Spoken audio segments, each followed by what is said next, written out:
যে কোনো মুহূর্তে ধসে যেতে পারে কলকাতা। অত্যন্ত ঝুঁকিপূর্ণ জনক কলকাতার অবস্থান। আমি নই, বলছেন বিশেষজ্ঞরা। সম্প্রতি কলকাতায় ভূমিকম্প অনুভূত হয়েছে। আমরা কম বেশি সকলেই প্রায় এই ভূমিকম্পের মাত্রা আন্দাজ করতে পেরেছি। আর এই ভূমিকম্পের পরেই বিশেষজ্ঞরা ভারতের সবচেয়ে ভূমিকম্প প্রবণ এলাকা কোনগুলি সেগুলিকে চিহ্নিত করেছে এবং তার একটি তালিকা প্রকাশ্যে এনেছে। আর সেই তালিকার ৩ নম্বর ক্যাটাগরিতে রয়েছে কলকাতা। এই ৩ নম্বর ক্যাটাগরির বৈশিষ্ট্যগুলি কি কি?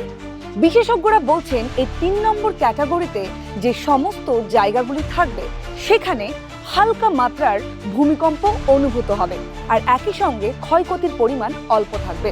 আর ঠিক এই ৩ নম্বর ক্যাটাগরিতেই পড়ছে কলকাতা। তবে শুধুমাত্র কলকাতা নয়, একই সঙ্গে মুম্বাই, পুনে, লখনৌর মতন আরো অনেক বড় বড় সিটি এই তালিকায় পড়ছে। আর তাই কলকাতাবাসীদের এবার একটু সাবধান হতে হবে।